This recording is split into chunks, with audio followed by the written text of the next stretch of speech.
The governor of Belgorod, Russia, has declared a regional emergency, saying Ukrainian forces have launched drone attacks there.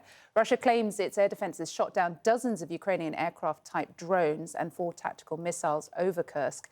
That's the region where Russia has, where Ukrainian forces have been advancing. It's been 1 week since their incursion shocked and humiliated Moscow and put Russian President Vladimir Putin on the defensive. Ukraine claims it's already taken control of more than 1,000 square kilometres, 40 of those in the past day alone. Well, CNN's Claire Sebastian has been tracking developments. And I think, Claire, for the first time since we heard of this bold move by Ukraine into Kursk, we're beginning to learn new details now about the motivation behind this and what they intend to do next. What's the latest? Yeah, I mean, look, first of all, on the speed of the advance, 40 square kilometres, that's the size of Bakhmut, more or less, which took Russia 10 months to gain. So it's not quite the same, right? Ukraine is making it clear they don't want to annex anything, but they are, it seems, if you believe their reports, obviously impossible to verify, at this point, moving with some speed. But you're right, initially we got nothing from Ukraine on this, shrouded in secrecy, then sort of cryptic details came out, and now much more direct comments, both from the foreign ministry we got yesterday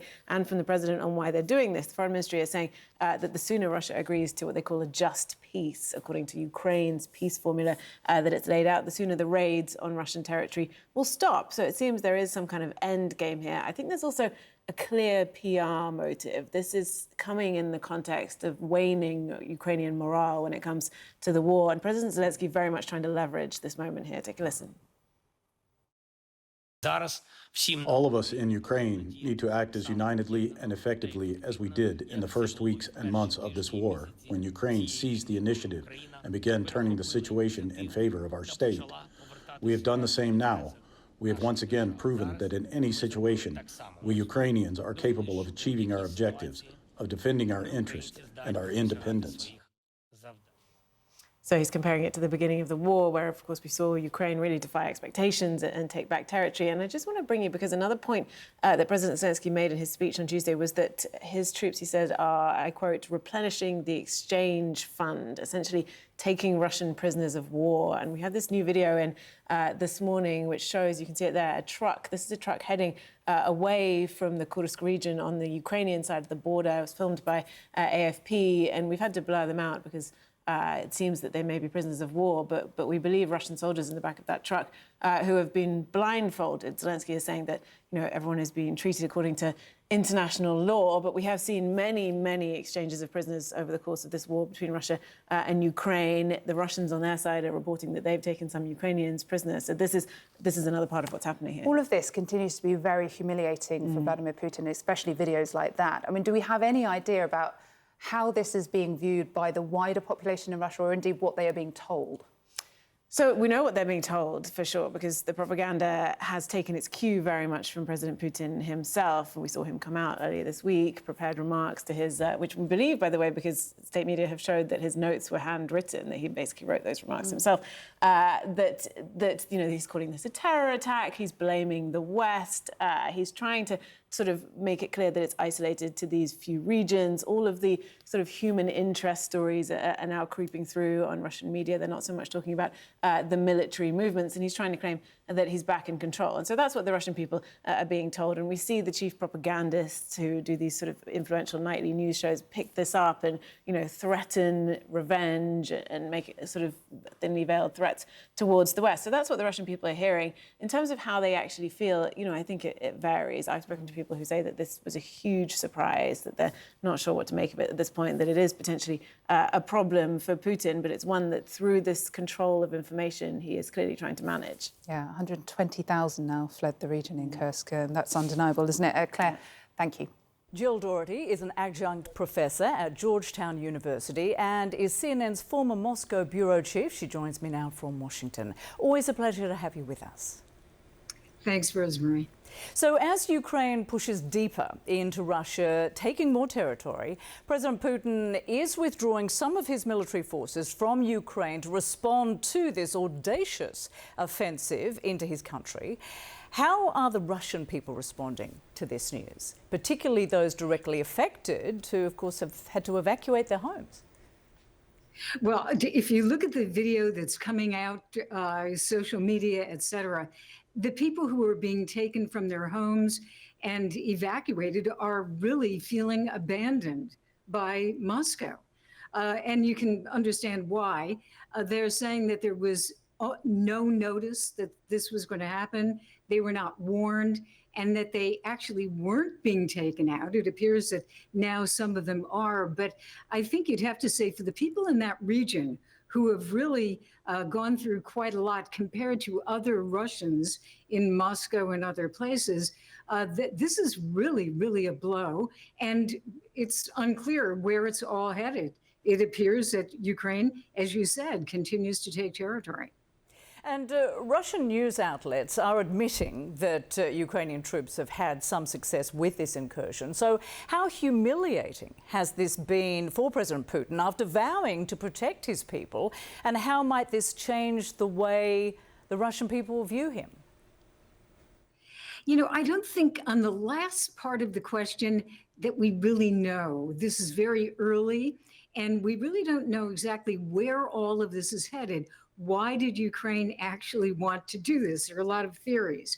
But I think, you know, if you look at the Russian people right now, I would look at the instructions that the Kremlin gave to the media, the state-controlled media, of course, telling them essentially how to handle this, because all of a sudden they had a big problem on their hands. So what do you tell the Russian people? Don't sensationalize this. Don't talk about a second front. And that, of course, is really important because the Kremlin, Rosemary, is trying to let people in the big cities, Moscow, St. Petersburg, believe that this is a war, but it's over there and it really doesn't affect them, et cetera. Whereas, obviously, we're seeing it is beginning to affect Russians very directly. And then they're also saying, tell human interest stories. Don't tell, you know, big, serious, theoretical things.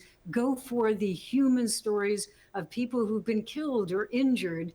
And then finally, make sure that Russians know that the government and Putin are on their side and will never leave anyone behind. That type of message. So when they're issuing those types of directions, I think that we can definitely realize that they understand they have a big problem in a propaganda PR sense with their own people. Right. And how do you expect Putin to respond militarily to this Ukrainian incursion? And how was it even possible that Russia was taken off guard by this? I don't know how he can explain it, quite honestly. I think we're going to have to see what does he do to the people who are in charge, who allowed this to happen. Where were the intelligence people who should have known that this was going on? How did the military handle it? How were the Ukrainians essentially able to walk right in? These are big questions for Putin. And if you look at the way he's behaved in this, he essentially disappeared for 2 days. He said nothing. And then when he came out, he downplayed it. He said, you know, this is a provocation. And even right now, in their counteraction to try to counteract the Ukrainians, they're calling it, the Kremlin is calling it a terrorist operation. They're not calling it a military incursion because, again, they want to downplay it. Behind the scenes, I'm sure they know that this is a major step. Indeed, and of course, the end game for Ukraine, if they can hold this captured Russian territory, and we don't know if they will be able to, but the end game is to perhaps exchange it for Russian-occupied Ukrainian territory and prisoners of war. But how likely is that, do you think? How likely is it that they would get that far before Russian troops stop their advance in its tracks? Well, I mean, at this point, there are no peace negotiations. So, you know, all of this would be very theoretical. We were saying there are many theories as to why they did this. You know, divert the Russian forces from Donbass, where the big fighting is still taking place. Get prisoners whom they could exchange. And that's possible. Get land that could be part of some type of deal in the future, maybe. I do think that part of it was to embarrass Putin. I mean, they obviously didn't know whether this would succeed, but it apparently has so far in quite a major fashion. So, but the effect, the psychological effect of having something like that happen is pretty major. I mean, Russians know about this. What they are going to conclude about it, whether they'll just, blame it on the military or blame it on Putin, that we still don't know. Jill Doherty, many thanks for joining us and sharing your analysis. Always appreciated.